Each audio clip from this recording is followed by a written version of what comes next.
Olá, queridos. A Bíblia como ela é.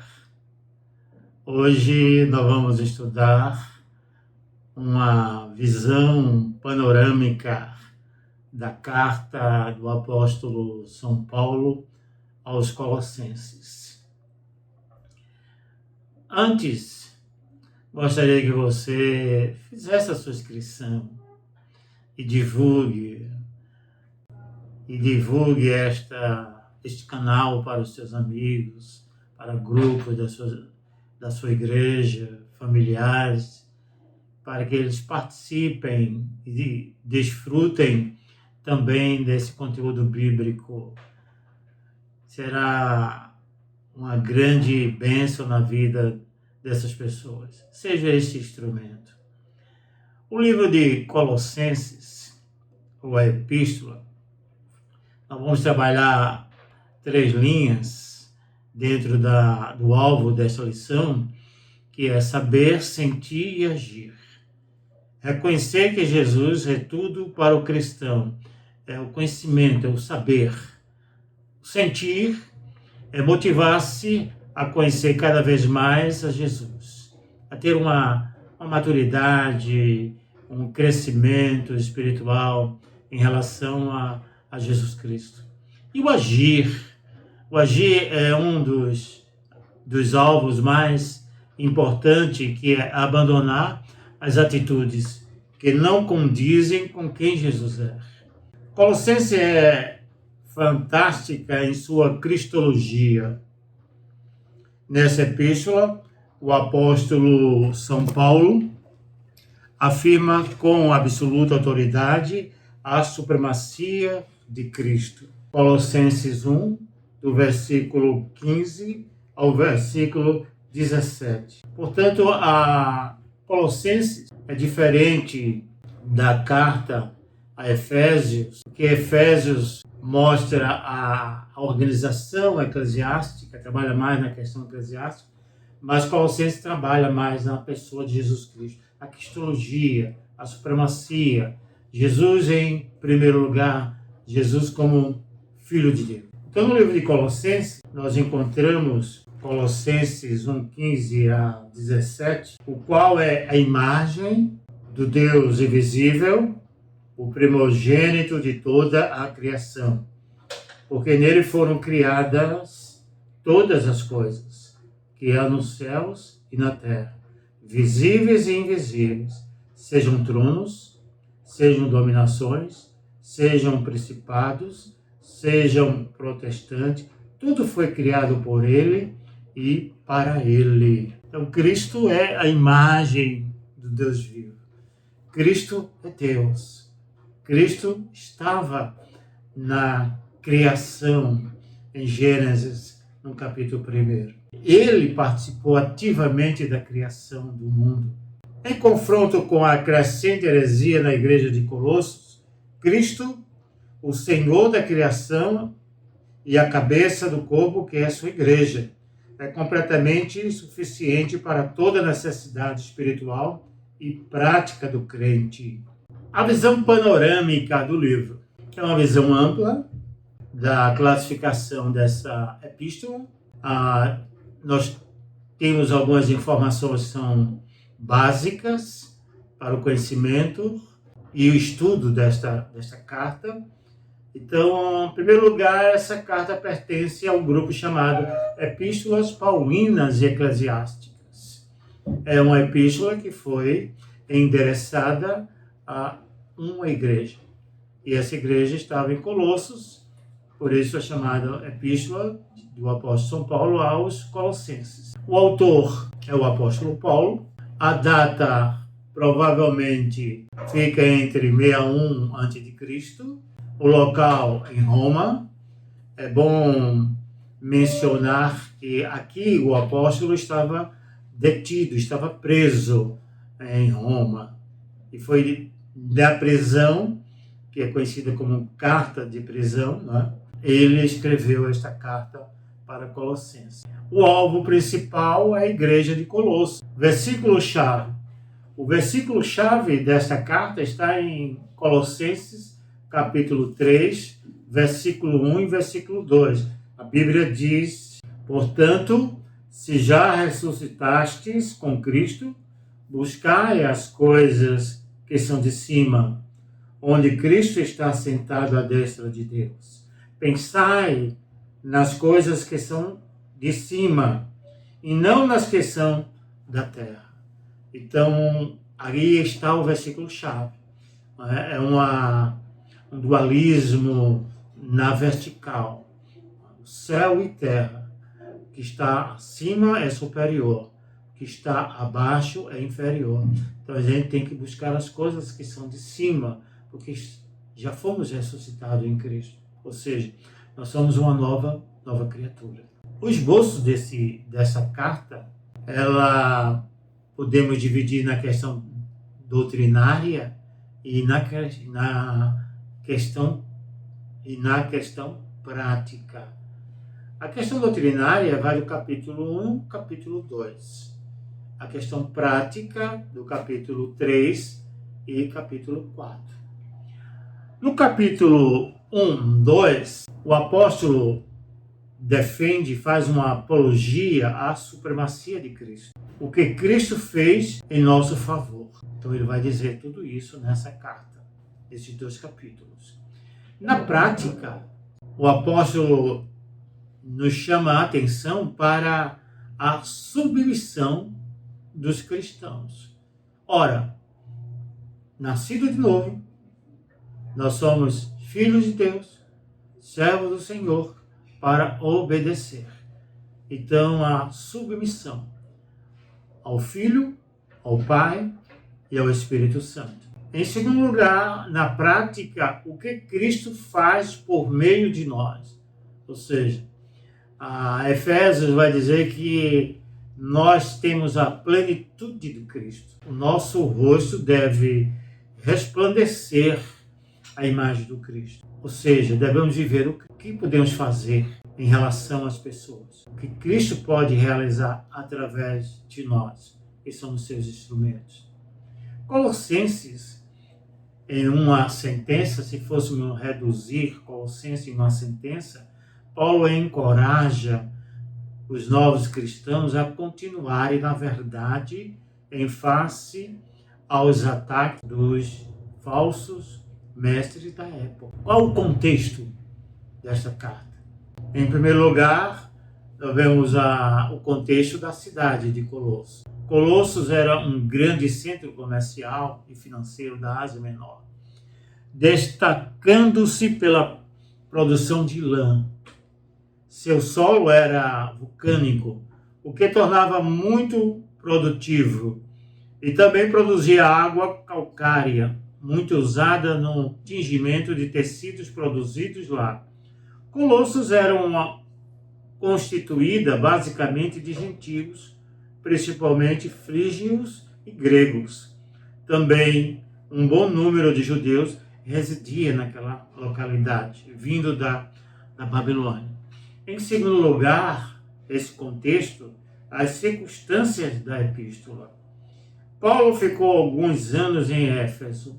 Nesse período, o evangelho chegou a Colossos. Em Atos 19, versículo 10. É provável que Epáfras, convertido em Éfeso, tenha sido o fundador da igreja.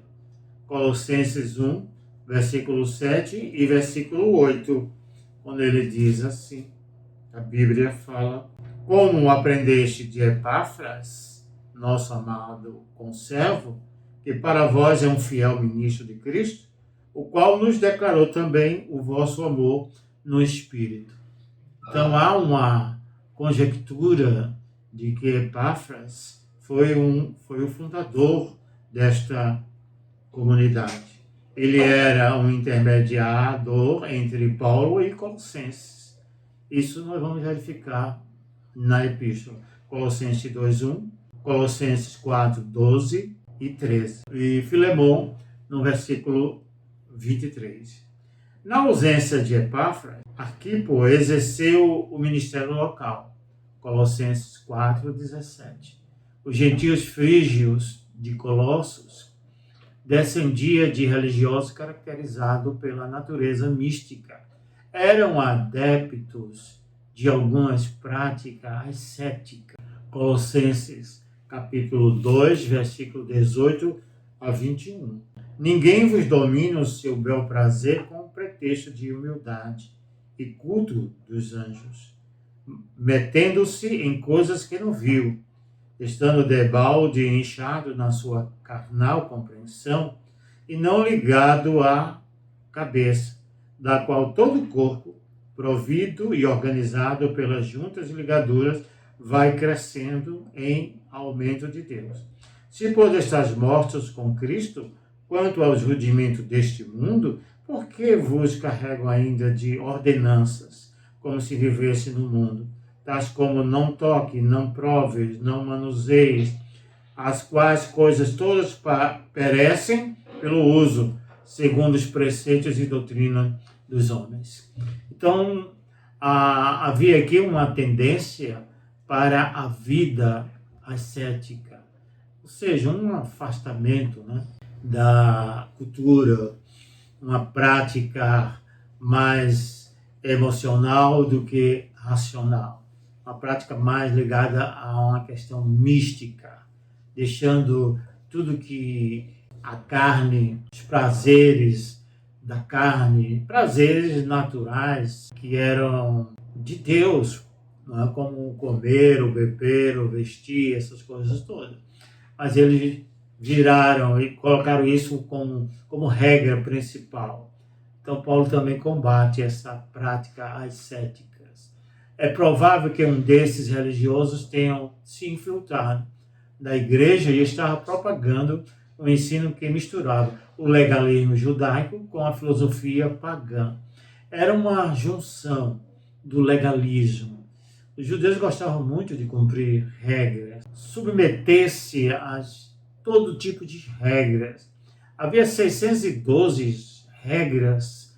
Era impossível que um ser humano cumprisse todas as regras. Então era baseado no legalismo. E também é da introdução de algumas filosofias pagãs. Filosofias estas que, a priori, a Bíblia não aceitava, condenava essas práticas filosóficas. Então era uma mistura para desacreditar, para macular o evangelho pleno, né, legítimo, que era pregado pelos apóstolos.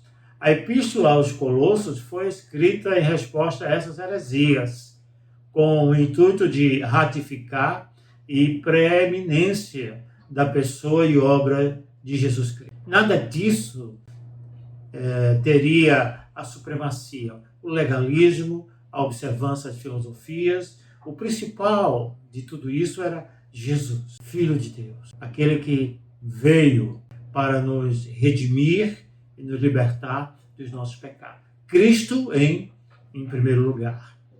Em terceiro ponto dessa carta, que é o conteúdo, Paulo faz uma apresentação de Cristo. Colossenses é singularmente cristológico. Em nenhum outro livro do Novo Testamento encontramos maior ênfase em Cristo do que em Colossenses. Paulo reafirma suas palavras aos Efésios, de fazer convergir nele, ou seja, Jesus Cristo, na dispensação da plenitude dos tempos, todas as coisas, tanto as do céu como as da terra. Efésios, capítulo 1, versículo 10. 1.3.2, ainda falando do conteúdo dessa carta, Paulo combate as heresias na igreja e na cidade de Colosso. Segundo o Dr. Robert Gundry, a heresia colossense, por conseguinte, era mescla do legalismo judaico, das especulações filosóficas dos gregos e do misticismo oriental. É possível que a localização de Colossos, na importante via comercial que ligava o Oriente ao Ocidente, tenha contribuído para o caráter misto da doutrina espúria em pauta. A maior parte de suas características aparece num posterior gnosticismo plenamente desenvolvido, bem como nas religiões misteriosas gregas e orientais. A heresia de Colossos representou a tentativa de invasão do cristianismo por parte de um judaísmo gnóstico secretista, ao qual faltava o motivo redentor de um posterior gnosticismo, calcado sobre conceitos antijudaicos. Primeiro, filosofia grega, ideologia terrena, raciocínio falaz, Colossenses 2,4. E digo isto para que ninguém vos engane com palavras persuasivas, com argumentação. Os gregos usavam muito o poder da oratória, da retórica, para convencer pessoas. E às vezes usavam até o argumento que nós chamamos de sofisma, que é um argumento usado por uma corrente filosófica de transformar a mentira em verdade baseada em argumentos. Então eles ganhavam dinheiro para isso. A filosofia e vãs sutilezas que era usado, né, deste mundo. Em segundo lugar, o legalismo judaico, imposição terrena, tradição de homem. Colossenses 2,8. Tende cuidado para que ninguém vos faça presa sua, por meio de filosofias e vãs sutilezas, segundo a tradição dos homens, segundo o rudimento do mundo e não segundo Cristo. Eles estavam sendo conduzidos, orientados de forma equivocada, a seguirem as tradições judaicas, os argumentos judaicos, os argumentos dos homens, dos líderes, e não a doutrina pregada pelo Cristo, pelo Evangelho pleno e genuíno. Paulo combate esse tipo de heresia de judaísmo, de legalismo, de observar. O importante é observar a lei. A lei nos dá a garantia de salvação.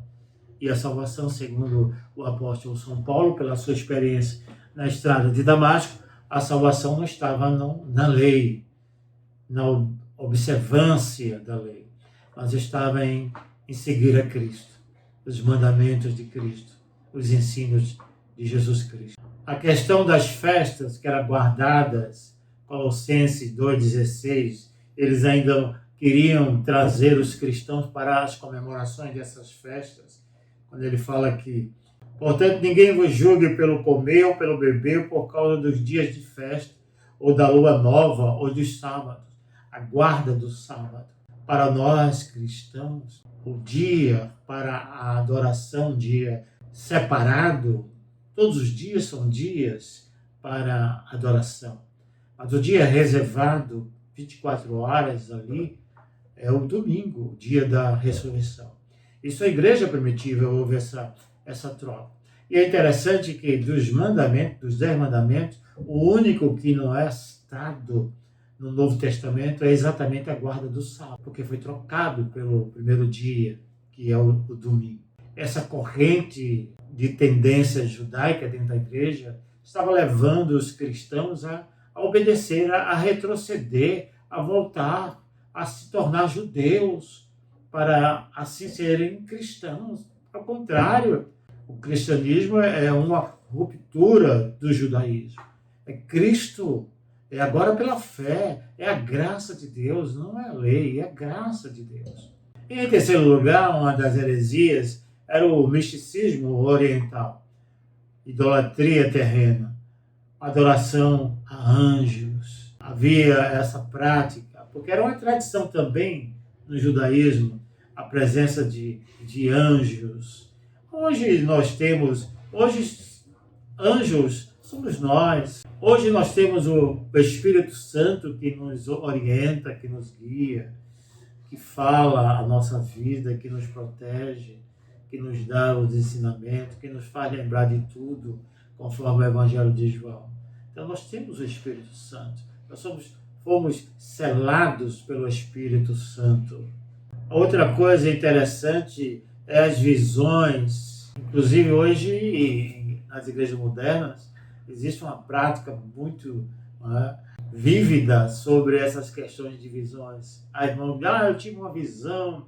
E Paulo combate esse tipo de visões. em Colossenses 2,18, quando ele diz: ninguém vos admira o seu bel prazer com pretexto de humildade e culto dos anjos, metendo-se em coisas que não viu, estando debalde, inchado na sua carnal compreensão. No Antigo Testamento, Deus falava, Deus se manifestava de várias maneiras, através de sonhos, através de visões, mas através de uma forma muito específica e especial, como ele fez com o profeta Moisés, em Número, no capítulo 12, cara a cara, face a face, com o profeta Moisés. Mas com os outros, ele se manifestava através de visões, através de sonhos. Visões significa também revelações, profecias. E hoje nós temos a Bíblia, nós temos o Espírito Santo, e não precisamos de irmão nenhum dizendo que tem uma visão em relação a nós. Nós temos o Cristo, nós temos o Espírito Santo, nós temos as Escrituras que falam diretamente aos nossos corações. Devemos tomar muito cuidado com essa prática, até hoje, das igrejas de visões. O diabo também cria visões, a Bíblia diz. Ele se transforma até em um anjo de luz, conforme as Escrituras. Devemos ter o principal dom do Espírito Santo, depois do amor, é o discernimento. Tem que termos o discernimento, se provém de Deus ou não. Havia também a questão do ascetismo, e isso já foi comentado, né, da separação das coisas deste mundo material e buscar mais a vida espiritual, desprezar tudo que é do mundo. Mas o crente está no mundo, Deus não nos tirou do mundo. Estamos no mundo, nós não devemos aceitar os valores deste mundo, mas devemos transformar este mundo com os valores do alto. Por isso Colossenses diz: buscar as coisas que são de cima, não as coisas que são de baixo, ou seja, deste mundo. Esta lição, esse estudo, ela será dividida em duas partes. No próximo encontro nós vamos falar sobre a questão da nova natureza em Cristo. Que Deus nos ilumine, nos guarde e nos abençoe. E até o nosso próximo encontro com a segunda parte de Colossenses, do apóstolo São Paulo. Amém.